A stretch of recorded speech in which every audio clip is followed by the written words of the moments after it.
Hola, muy buenos días, buenas tardes, buenas noches. Esperamos se encuentres bien. En el día de hoy, mi compañero Alejandro Trujillo Torre y mi persona Julio César Pretendilla, ambos siendo estudiantes de la Universidad Autónoma Latinoamericana de Medellín, les vamos a compartir nuestro documental, el cual quisimos llamar Fuego en Europa, del capitalismo a la Gran Guerra. Para nadie es un secreto que a comienzos del siglo XX Europa era vista como el centro del mundo, porque la mayoría de sus países eran potencias mundiales eh, con grandes ejércitos, industrias modernas y colonias repartidas por África, Asia y América. El historiador Henry Hobsbawm llamó a este tiempo la época de los imperios, porque casi toda Europa eran imperios y estaban dominando gran parte del mundo. ¿Qué pasa? En esta época se hablaba mucho de progreso y modernidad. Se construían ferrocarriles, se inventaban nuevas máquinas y las ciudades crecían rápidamente, pero bajo esa imagen de desarrollo se escondían muchos problemas.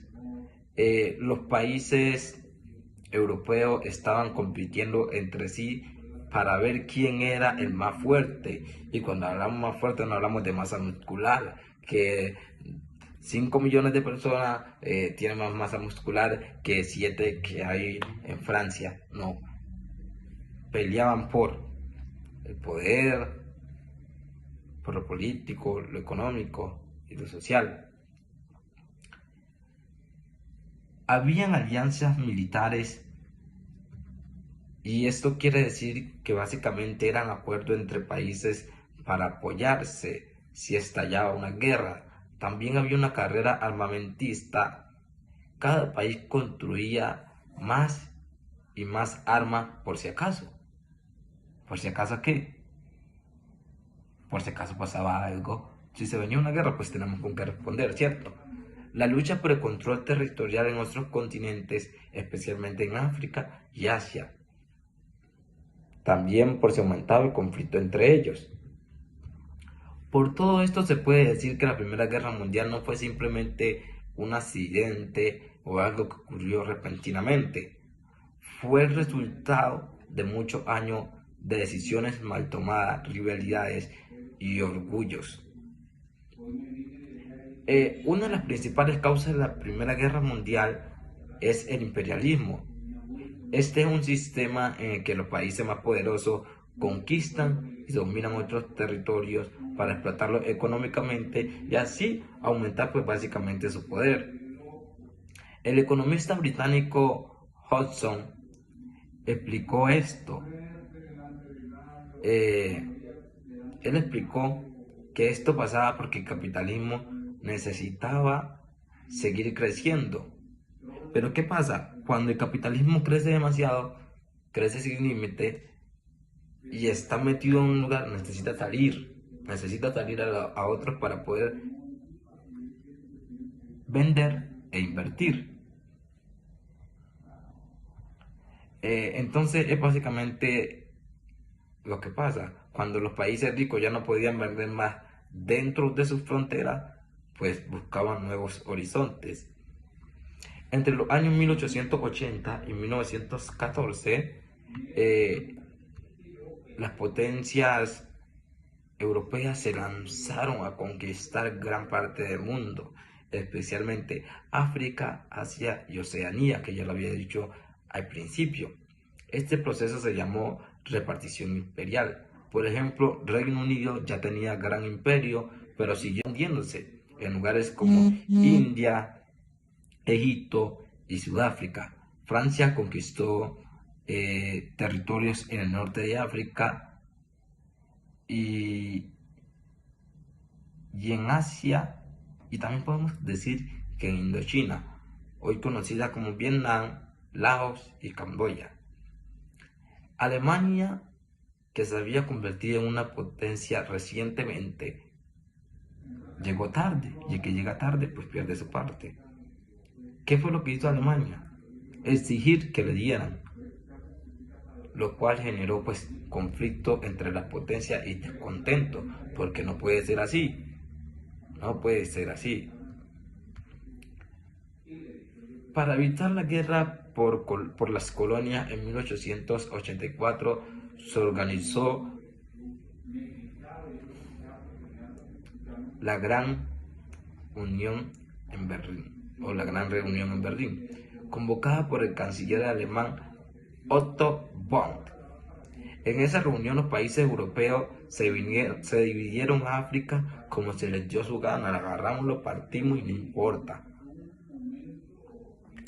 ¿Qué no importa? Los pueblos africanos, sus costumbres, sus leyes, nada de eso importaba. Esta forma de imperialismo fue demasiado agresiva e injusta y dejó muchas heridas que a día de hoy todavía sienten y se sienten en esos países. Por el imperialismo no solo fue militar o económico, también fue cultural, yo ya lo había dicho anteriormente, como explica el pensador Edward Said, los europeos se creían que eran superiores a los demás pueblos, pensaban que su deber era civilizar. ¿Civilizar a quién? ¿A quién van a civilizar? Supuestamente civilizar a las personas que consideraban salvajes o atrasadas. Así justificaban las invasiones, la esclavitud y el robo de recursos naturales, diciendo que lo hacían en el nombre del progreso y la civilización. Eh, este sistema imperialista creó un ambiente tenso entre los países poderosos, ya que todos querían más territorio, más recursos y más influencia. Bueno, también hay que destacar algo y es que empezaron a formar alianzas militares por medio o, o por miedo más bien de no ser atacado. Se preparaban militarmente para una guerra, aunque decían querer la paz. O sea, ¿para qué yo me preparo una guerra si supuestamente quiero la paz? Son como contradicciones. Esta situación se llamó paz armada, porque aunque no había guerra, todavía todos estaban armados y listos para ir a luchar. La realidad es que la paz no iba a durar mucho. El sistema estaba cargado de conflictos, orgullo nacional y competencias económicas. Cualquier chispa, cualquier roce podía encender una guerra, y así fue como nació la de 1914 con el asesinato del archiduque Francisco Fernández de Austria. Esta chispa encendió el gran incendio que fue la Primera Guerra Mundial. Terminando con esto, le doy paso a mi compañero Alejandro. Buenas noches, entonces sintonía con lo que estaba mi compañero Julio, con lo que venía hablando mi compañero, yo les voy a hablar de cómo Alemania pudo haber ganado la guerra, en la Primera Guerra Mundial. Alemania pues era una potencia formidable, era muy buena, una industria en ciencia, ejército tenía ventaja, entonces ¿por qué perdió? Entonces no, y qué errores estratégicos lo condenaron. Entonces yo les voy a hablar un poquito sobre eso.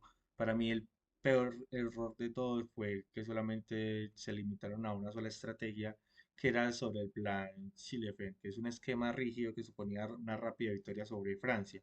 O sea, ellos llegaron y dijeron, bueno, no, a Francia los coronamos rápido y ya.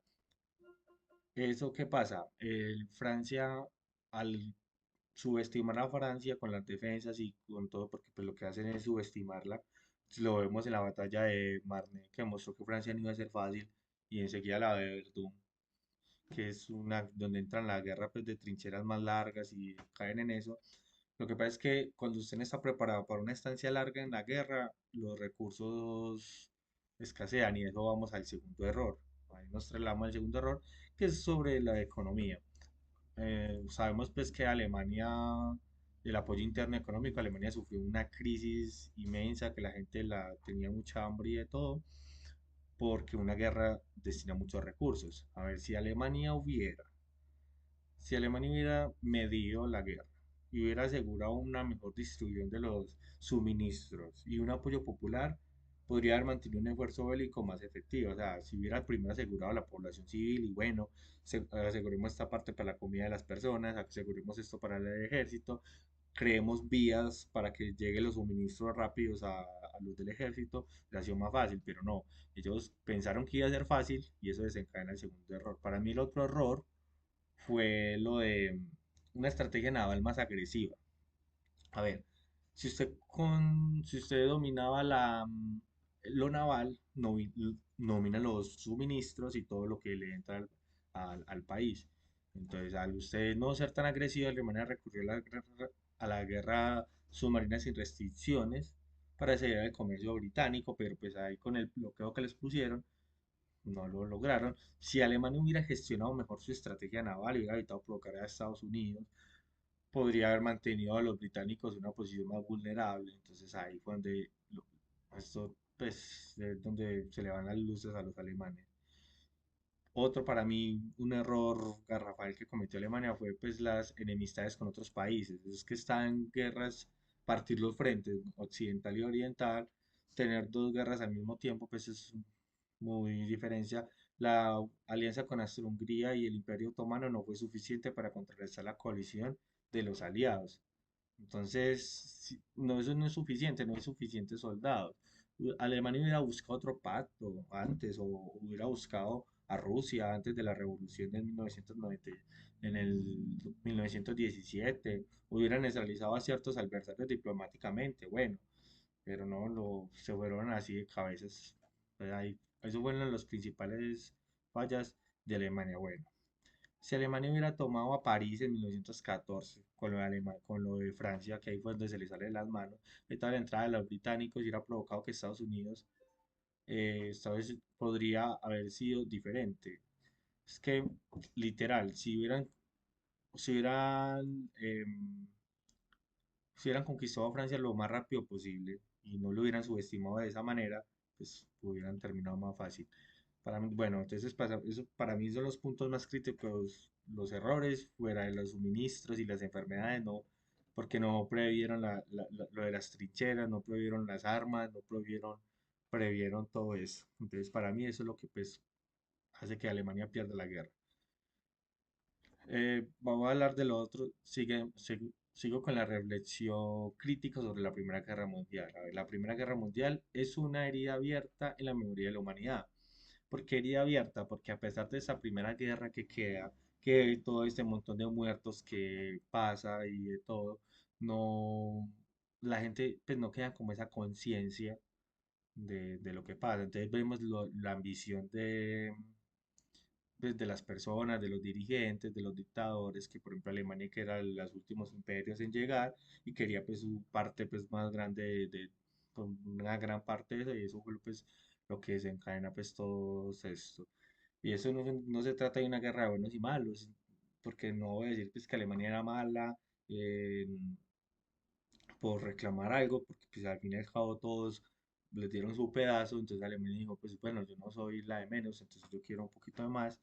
Entonces no es una guerra de buenos y malos, porque realmente si nos ponemos a mirar la historia no hay buenos. ¿Quiénes son los buenos? Bueno, entonces, y es el gran desprecio por esta vida humana, ya de donde vienen el gas mostaza, que vienen este tipo de armas tan crueles, este tipo de trampas, pues todo esto lo que pues, hace esa reflexión que me queda, de que como dije pues en las clases anteriores, de que para la guerra no es buena para nadie y la guerra pues es como para el que la vive.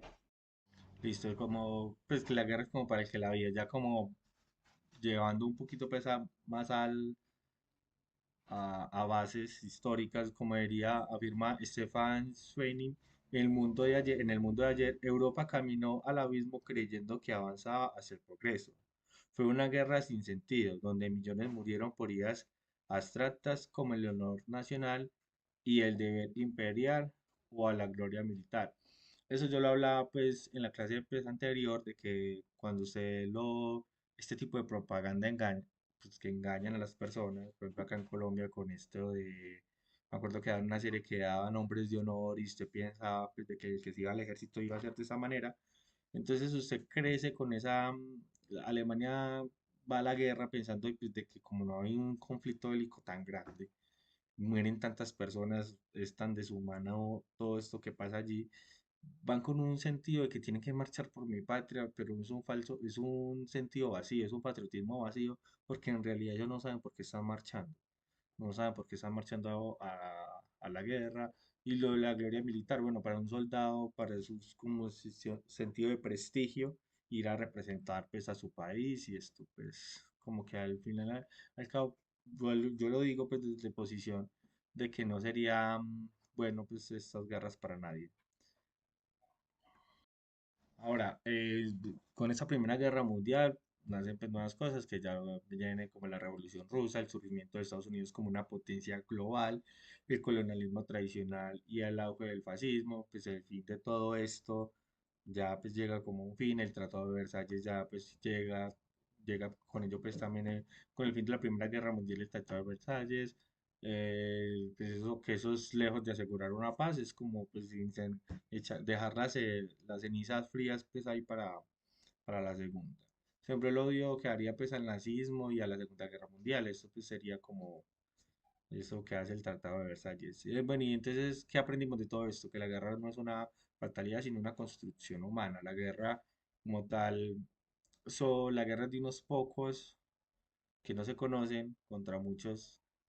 No, ¿cómo es que es la frase? La frase, la guerra es de unos pocos que se conocen y se odian contra muchos que no se conocen. O sea, unos poquitos dirigentes que se conocen y no tienen la valentía, sino que mandan a muchos que no se conocen a que se maten. Eso es como sería como el fin la guerra.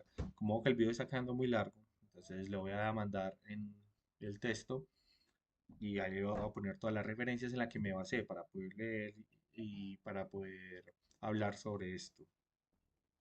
Entonces sería todo y espero pues la retroalimentación. Muchas gracias.